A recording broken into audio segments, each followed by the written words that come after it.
I wanted to do a more in-depth follow-up on part of my last video, where I looked at some of the difficulties that I faced growing up having an ISTJ dad. I wanted to break down the functions of both types, INFJs and ISTJs, and where they will complement each other, as well as the areas that they may clash in. I will first list the functions for INFJs because I am one, and then the second function I list will be the ISTJ function. This will be slanted towards my personal experience, of which I know only one ISTJ well, so I can't speak for all INFJ and ISTJ relationships. The first part I'd like to look at is where most of the clashing occurs, the NI versus SI. NI likes newness. It questions the status quo and is always looking for deeper meanings in everything, breaking down social constructs and traditions to look for the underlying perceptions and reasons why people do things that they do. Whereas SI is all about tradition, following the status quo, and relying on the tried and trusted methods on how things have always been done.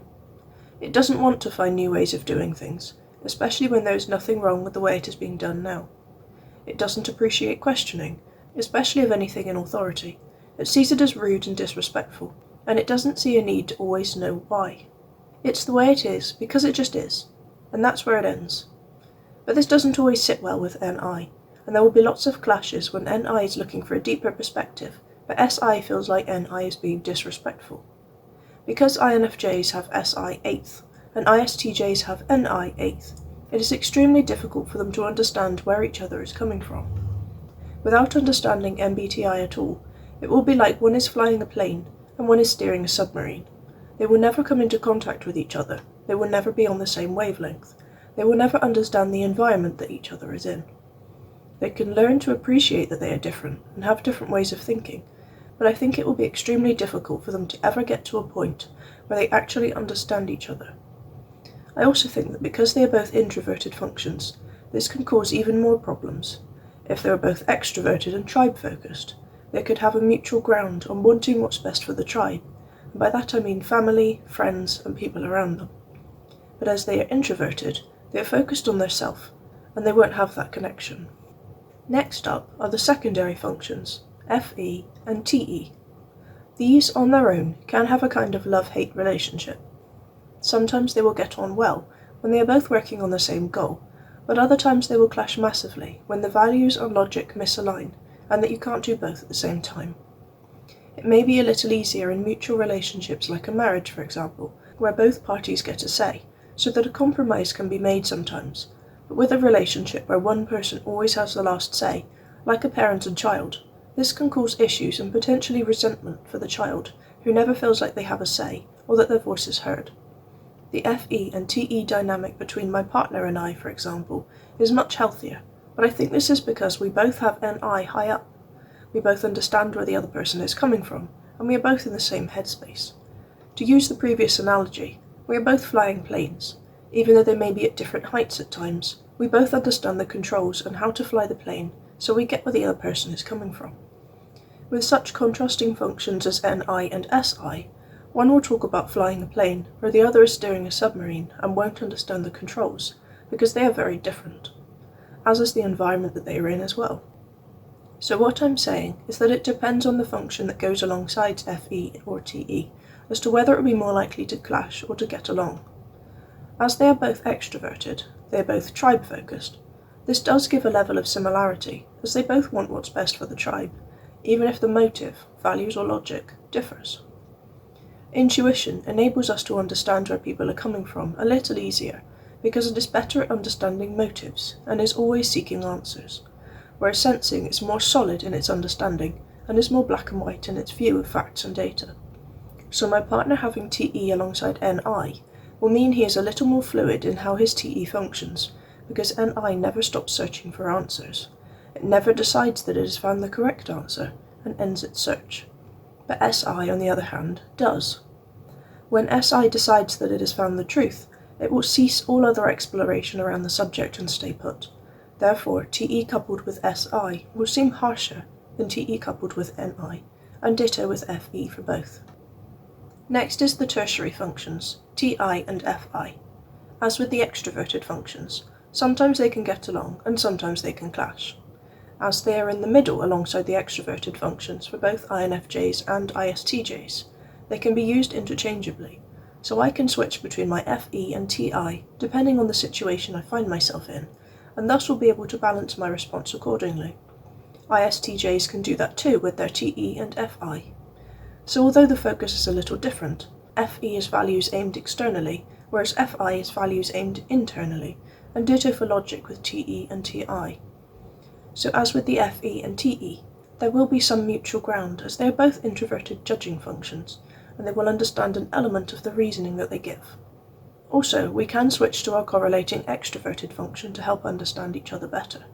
So I can use my FE to understand FI a little better, because they are both value-focused. The inferior functions are our best bet at trying to understand each other on some level. INFJs have SE fourth, and ISTJs have NE fourth. SE is a sensing function, so INFJs can use it to get a basic idea of how ISTJs think with their dominant SI, and vice versa for ISTJs with their inferior NE. The only issue is that we tend to be bad at our fourth functions, and we naturally don't like them, because they oppose our dominant and hence natural way of thinking. As we get older and more mature, we will have a better grasp of our inferior functions, but until we reach that level of maturity, there isn't much hope without a lot of effort on both parts. And SE isn't the same as SI. It still won't provide a complete picture. It can just help to get a basic grasp of how sensing works. Just like NE will give ISTJs a vague understanding of how NI works, but still nowhere near a complete picture, especially as it is not the dominant function. After that comes the shadow functions, which are just a reverse of the main four for the opposite type.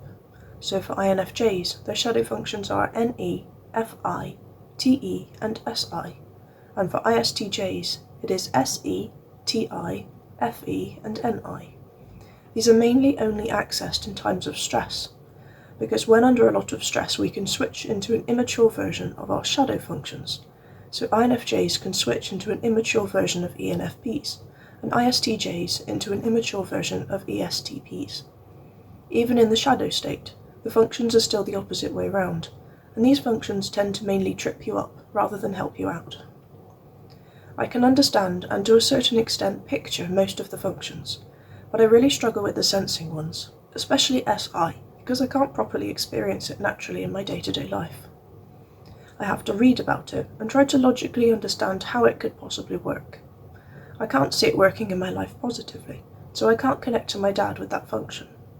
Besides my main four functions, I can comprehend NE because it is sometimes helpful being my fifth function, and TE sometimes because I can imagine the concept of throwing my TI out externally, plus my partner uses TE dominantly as an ENTJ. FI can be a bit hit and miss. I understand my own values and feelings at times, but I tend to react to them with my TI and analyse them logically rather than feel them. The one I struggle with the most is SI, probably because I don't have a decent handle on SE yet. And SE and SI are still very different themselves. Yes, they both like facts, but SE is mainly focused on the present, what is happening right now, whereas SI looks to the past a lot, as well as being focused on my own body because it's an introverted function. I guess it is just like using NE and NI to understand each other. Yes, they both like new things and looking to the future, and they both enjoy concepts. But NI is like a high-speed train that shoots right through to the end before coming back and deciding whether a path is worth bothering with or not, whereas NE is like a spiderweb, spanning outwards toward the different potential possibilities, more focused on the potential before giving it a go, instead of wanting to know everything before taking that first step.